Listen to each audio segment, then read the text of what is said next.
মে মাসে বেতন পাওয়া নিয়ে তৈরি হলো সংশয়ের জায়গা। এই মুহূর্তে গুরুত্বপূর্ণ আপডেট, 26,000 চাকরি বাতিল মামলা, এসএসসি রিক্রুটমেন্ট স্ক্যাম 2016।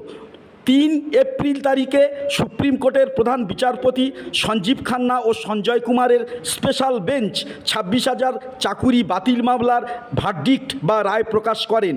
দুর্ভাগ্যবশত পুরো 26,000 চাকরির প্যানেল ক্যান্সেল হয়। এর ফলে কেবল অযোগ্যদের চাকরি যায়নি, অপ্রত্যাশিত ও দুর্ভাগ্যজনকভাবে যোগ্যদের চাকরি চলে যায়। বর্তমানে তারা ভাগ্যের পরিহাসে পথে দাঁড়িয়ে চাকুরি ফিরে পাওয়ার আশায় বর্তমানে তারা আন্দোলনরত।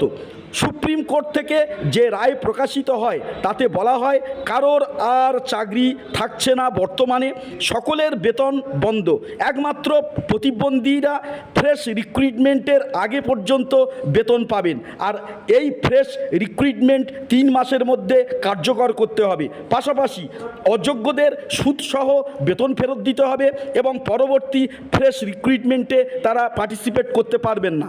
ইতিমধ্যে মুখ্যমন্ত্রী নেতাজি ইন্ডোর স্টেডিয়ামে যোগ্যদের উদ্দেশ্যে যে বার্তা দিয়েছেন সেখানে বলেছেন, আমার জীবন থাকতে একজনও যোগ্যের চাকরি যাবে না, আর অযোগ্যদের বিষয়ে পরে তিনি ভাববেন, যেটি বিতর্কিত প্রশ্নের জন্ম দিয়েছিল।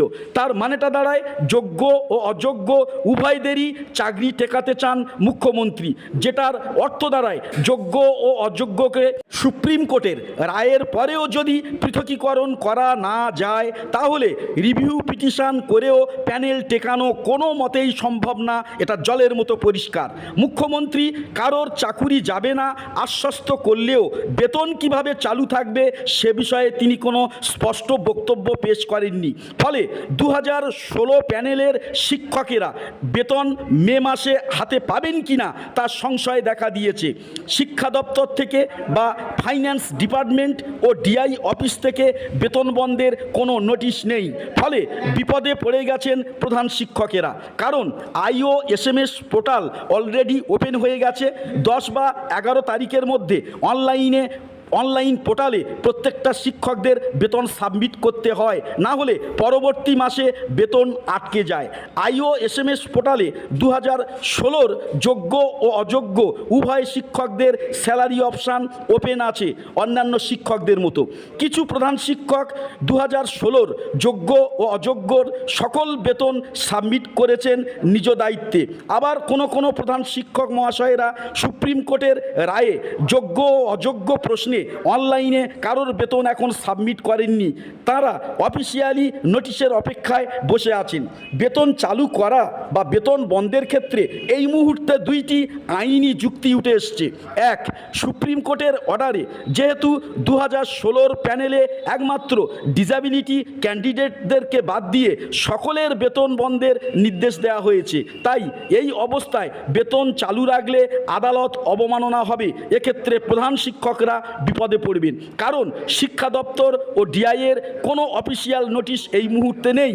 অপরদিকে বেতন চালু রাখার আইন এটাও যুক্তিযুক্ত, কারণ কোর্টের রায়ে বেতন বন্ধের কথা বলা হলেও রাজ্য সরকার যেহেতু রিভিউ পিটিশন দাখিল করেছেন সুপ্রিম কোর্টে, তাই বিষয়টি আন্ডার প্রসেসিং এবং এর মেয়াদকাল 30 দিন। ফলে বেতন চালু রাখা যেতে পারে এই গ্রাউন্ডে। সেক্ষেত্রে যোগ্য ও অযোগ্যর উভয়ের বেতন আপাতত চালু থাকবে। এই লজিকে অনেক প্রধান শিক্ষক বেতন চালু করে দিয়েছেন অনলাইনে বেতন সাবমিটের মাধ্যমে। তবে বেতন সাবমিটের লাস্ট ডেট 11 তারিখ।